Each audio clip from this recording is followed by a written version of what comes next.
things off, huh? Me. And that would be? Pacey. Pacey. Pacey, take it away.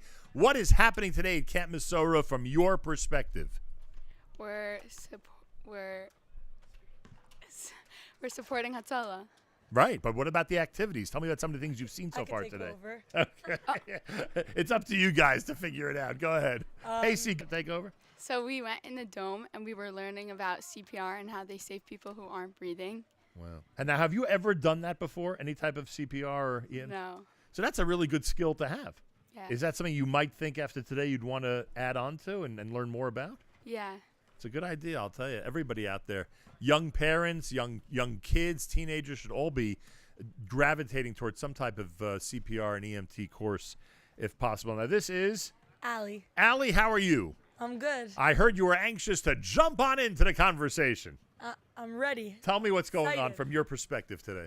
Well, we got back from the dome where they're having CPR training, like Pacey said, and it was like nice to watch my campers like learn how to do it. Not saying that they remember still, hopefully they do, but at least like they got involved and it was like fun and they were excited. And we said like it's one of the only camps that saw us coming and they're teaching us these things to learn. And yeah.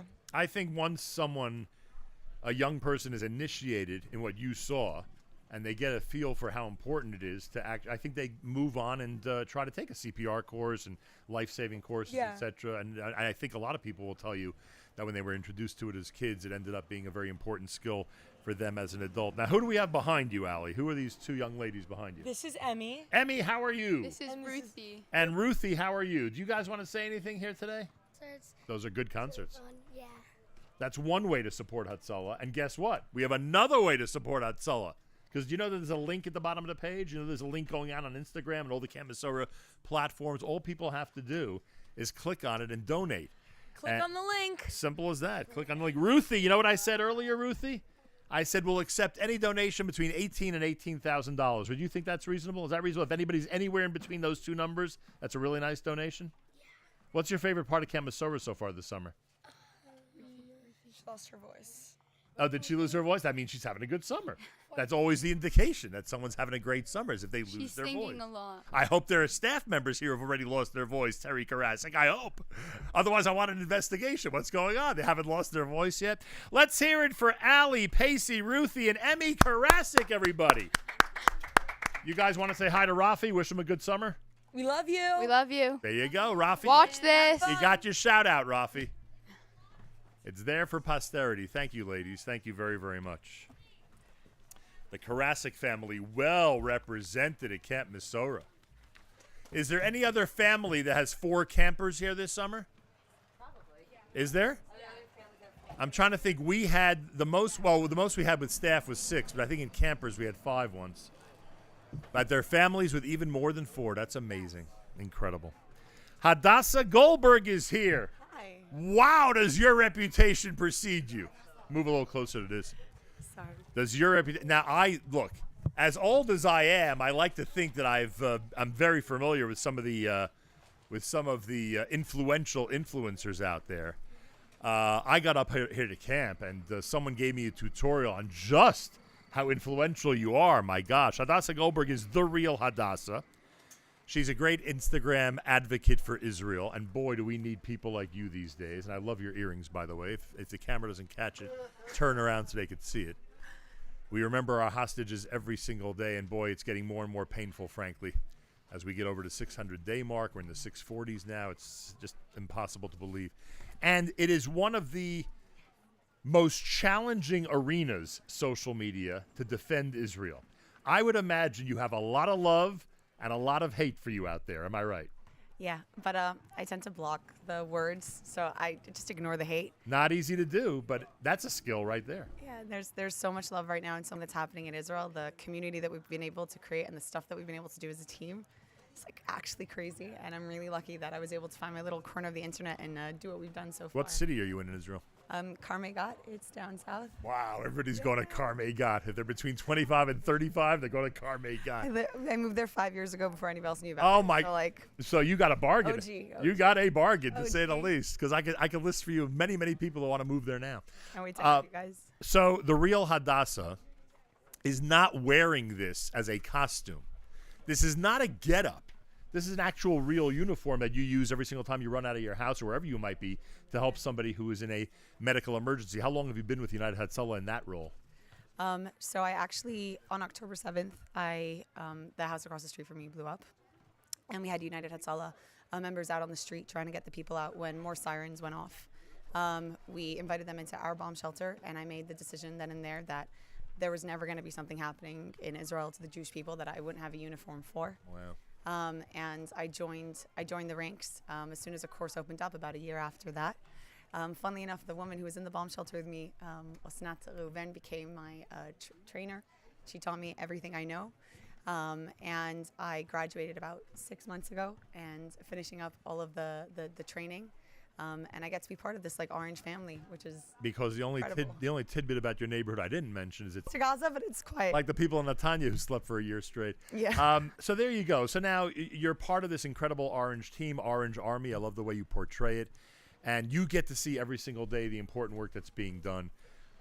Do you have, I know it's relatively a short period of time, but do you have any specific episode that happened that was just mind-boggling or that really, tested your abilities in all this? I'm new to the job. Right. And so I don't have my, oh my God, this is the moment why I joined Hatzalah story yet. And I actually like that because it's still just hard and important. And you have to learn all the skills, like remembering so many medical pieces and being sensitive. I was at a CPR of an elderly woman who she didn't make it. And I kind of knew when I arrived that it was over, but we keep on working until we get the call from the paramedic. Right. And everybody, this is my first CPR call, and everybody on the call like just kind of was like chilling, like, we know what we're doing. We're all working. They're obviously being professional and respectful. But I was able, this was still kind of new to me and kind of fresh. And I realized so was it also to the family members in the room who didn't know what was going on, who didn't feel comfortable, who didn't, right? And after the CPR was over and we covered her and I was able to turn to the family and just be there with them in that moment. And like at the end of the day, like Hatzalah, it's there to help a person, a Jew, a human in their medical situation. There's so many other people around the situation as well that it's being impacted. And to be a human there, to be able to help not just medically, but on every single level, and to just create comfort and safety and to make those people know that they're not alone in these huge moments of trauma is something that I'm immensely passionate about and very lucky that I got to experience. Has your experience as an influencer influenced others to put on the orange vest? So I don't call myself an influencer. Sorry. If anything, I call it an impactor. Like there's no goal here. I don't want you to buy anything or shop. I just like kind of share about so what in my that life case, is like I like advocate better then. Add whatever works for you. I'm not sure. I'm sure the day will come that people will say, hey, you're like joined, but that's not why I'm doing it, and that's not why I'm posting about it. Oh, I got that. How often do you post? It depends on my mental health. And are you posting less in Camp Mesorah and more in Israel, or the opposite? I'm not in Camp Mesorah, but I'm not sharing Good the point. location of where my camp is. Good point. Yeah. Speaking about all the hate online and stuff, I got some like fun messages before, so I decided that we were going to keep the location of where I'm going to be private, just for the sake of like my safety and the camper safety. But yeah, I like to. It's different energy here. Being in Israel, you're very connected to the pain of what's happening. Being in America, you're kind of able to connect to it from afar, and it's different. But I'm busy at my job back at camp. And I don't know. I post with the flow. Sometimes I do, sometimes I don't. I said I'm not an influencer. There's no strategy. There's no plan. I like your answer about what frame of mind you're in. That's actually a really good answer. Look at the camera. Tell everybody why they should donate, please, if you don't mind, and support the work of United Hatzalah. Because you can't be in Israel to save the lives, but you can make sure that we have all the equipment we need to do so. And people like me who are new on the job, I don't have the bag yet. I don't have a helmet or an oxygen tank, the EpiPens, etc. And for the organization to provide both the training and the equipment, they need the help of everybody abroad. So join the family in whichever way you can, because we need you. Hadassah Goldberg is the real Hadassah, and she's here today at Camp Mesorah with our United Hatzalah group, and let's hope we can get those numbers up and continue to support the great work of Hatzalah. And thank you so much. Have a great summer. Nesiat Tova. Nesiat Tova is right. And thank you so much for joining us. All right. What do we got there, guys? Everything good? Got a video to go to? We'll do this first. We'll go to this video, and then we'll be back with more. We're live in Guilford, New York, Camp Mesorah. Go to the link at the bottom of the page. Go to the link on Instagram. Go to all the Camp Mesorah platforms. All the links are there. And give generously as we continue to move toward our goal for this amazing day of United to Save with Camp Mesorah and United Hatzalah.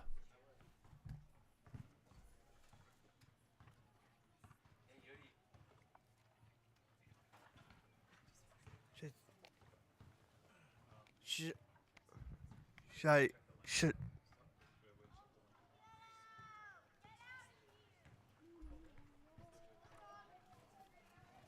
What is VOC? Voc. Yacha Voc. What does VOC stand for? Vocational.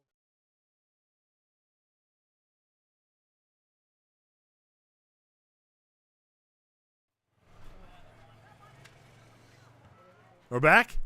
We're live. Those of you who are watching, thank you for tuning in. Those of you who've contributed, thank you so much for your donation. Camp Mesorah and United Hatzalah are trying to make it a very, very successful day up here in Guilford, New York. And Yudi Pfeffer is here. Yudi, welcome to the show. Thank you. Is that on? It's on all right. Yudi is with Yachad Voc, which is vocational, I'm told, and is here in camp. How has the summer been so far? Like that. It's amazing. All right. That's a pretty good. So a 10 out of 10? 10 out of 10. Pretty good. He can't do better than that, Camp Mesorah. No. You have a 10 out of 10 over here. What did you think about today, about the United Hatzalah Day?